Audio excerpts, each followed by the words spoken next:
Double objectif, d'abord celui de restaurer la concertation et la transparence sur le suivi de l'usine du Sud.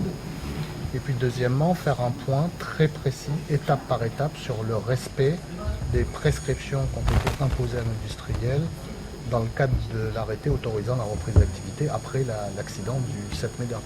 Il s'agissait sur l'incident de novembre, celui de la rupture de l'émissaire marin, de faire un point précis sur la situation, de souligner que, quelle que soit la gravité de cet accident, la composition du rejet de l'effluent n'avait pas été modifiée. D'ailleurs, pour le prouver, nous avons décidé de mettre à disposition du public l'ensemble des rapports d'analyse et d'expertise sur la qualité de l'effluent de Vallée. Et puis d'autre part, de faire le point sur les travaux de réparation de l'émissaire. Qui sont en cours, qui suivent un plan de route fidèle à ce qui avait été prévu. Oui, pour l'instant, tout est conforme à ce qui avait été prévu. Il y a une première étape dite de réparation provisoire qui a généré 2,5 milliards d'investissement qui a été opéré. Et puis, avant juillet 2015, la réparation définitive, qui coûtera 3 milliards de plus, doit être mise en œuvre. Et au-delà de ça, suite à l'expertise externe que nous avons commandée, la province assurera avec l'industriel un suivi encore plus fin qu'auparavant, notamment des solvants et des métaux lourds dans les flux.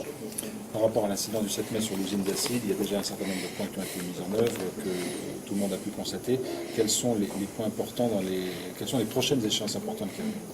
Alors, ce qui a été fait et qui est très important, c'est la mise en place de 2 barrières de sécurité nouvelles qui n'existaient pas avant le 6 mai. Un, des alarmes qui déclenchent en temps réel toute détection de fuite acide à l'extérieur du site. Et 2, un système de ronde avec pointage et vérification qui permet de détecter les incidents à temps. Au-delà de ça, la seconde étape sur les 2 à 3 mois à venir sera une remise à plat complète avec une expertise externe de tous les dispositifs de sécurité. Et puis la troisième étape au-delà de ça sera de s'intéresser à la dimension de tous les ouvrages de rétention du site de Vallée pour s'assurer qu'ils ont la taille convenable et à défaut les agrandir pour éviter tout risque d'accident à l'avenir. On est à un mois de l'ultimatum, c'est un terme un petit peu fort, mais des coutumiers par rapport à la réouverture du site de Vallée. Comment vous allez gérer cette période et qu'est-ce que vous espérez d'ici un mois?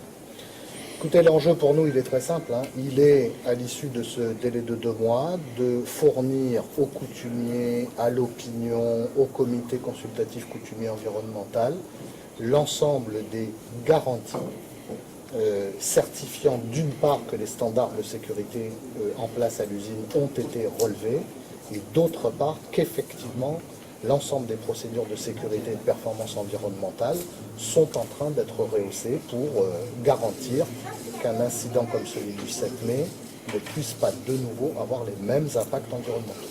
Et quid d'une éventuelle étude sur la fermeture de l'usine?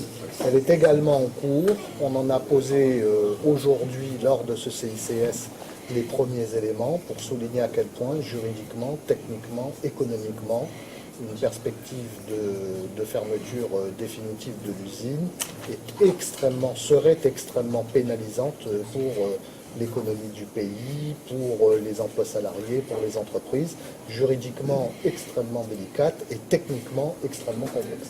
Et écologiquement? Écologiquement, il est absolument certain que pas d'usine, c'est mieux qu'une usine. Ça me paraît évident. Mais tout le challenge dans un exercice comme celui-là, c'est de concilier le développement économique avec un impact acceptable, mesurable et corrigible, le cas échéant, des atteintes à l'environnement.